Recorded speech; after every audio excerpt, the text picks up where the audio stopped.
Okay, thank you so much for those great questions. I will try my best to answer them.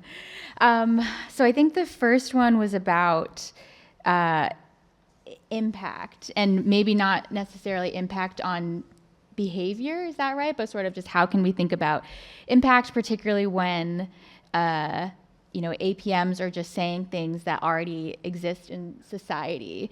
I'll just note too that we see that quite a bit in the China context. Like very rarely will we see Chinese APMs sort of just make up something wholly false, completely disinformation. Whereas Russian actors, they're very good at creating conspiracy theories and patently false information. But when it comes to Chinese actors, what we most often see are kind of these actors picking up on issues that are politically divisive already in society, picking up on wedge issues, things that will just seek to really spark internal divisions and things like that. I think in terms of kind of tracking the narrative flow of things online, if a Chinese influence actor, for instance, is able to, latch onto a narrative that maybe already existed in some corners of the internet, but then that narrative gets picked up by a wider audience because maybe it's speaking to something that kind of already exists, but people just haven't been saying it as openly. So that narrative then is able to carry and travel much farther. And people are, reposting the same thing, and maybe they don't know where the original idea came from or something like that. That is a good sign of impact, right? You have people taking up an idea, thinking of it as their own, but potentially maybe it was created or kind of, given a new life by a foreign malign influence actor. In terms of, though, when a foreign malign influence actor is able to create sort of real world behavioral change, that becomes into play when we see sort of like a call to action. When a Russian influence actor tells someone to go, that the Ukraine government is corrupt and they're terrible, and so you should go and protest in front of the Ukrainian embassy, and then you see someone actually do that, even if it's just one person standing out there with a sign, and they went there because a Russian influence actor told them to, and sort of unknowingly they did that. That's a really impactful sign of impact as well. Hopefully that answers some of the first question. The second question, this was about why I didn't speak about North Korean influence operations in my presentation, and then how significant is Korean influence operations on a global scale. So in full transparency, we are currently hiring a Korean language analyst to hopefully help us detect more Korean language influence operations, whether they come from North Korea or come from China. So that's something that we are focused on and want to learn more about and be better about.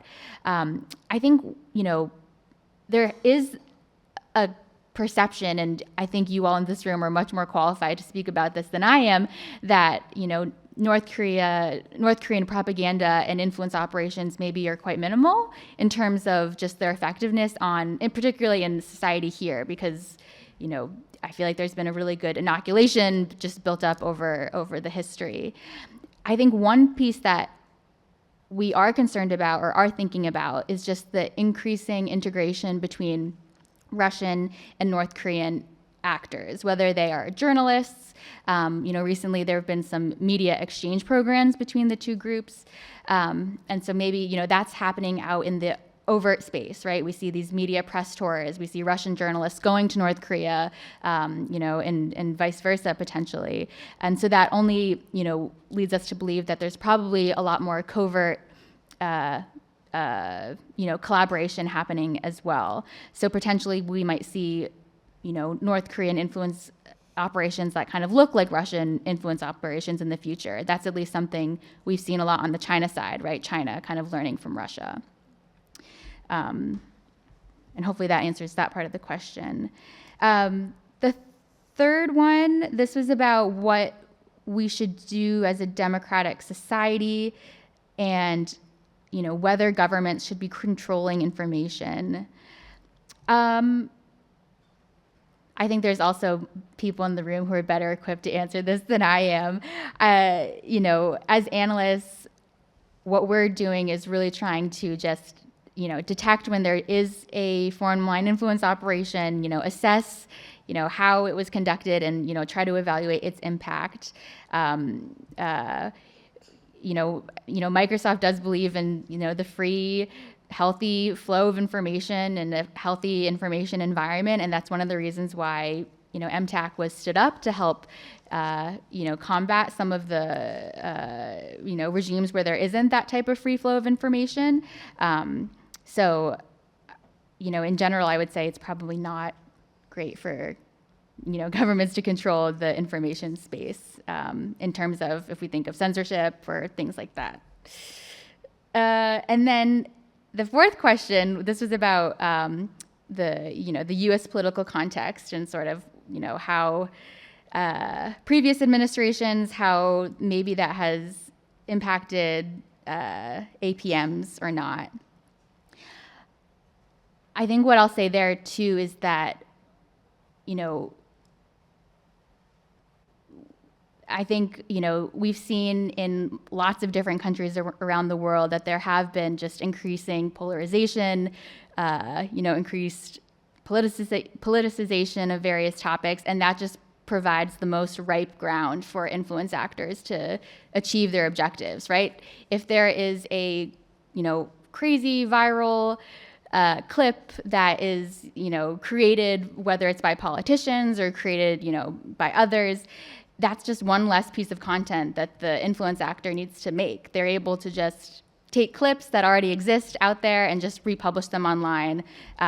So in many ways, the ways that our societies have become more fractured, have become more politicized, that just is only able to help these foreign malign influence APMs.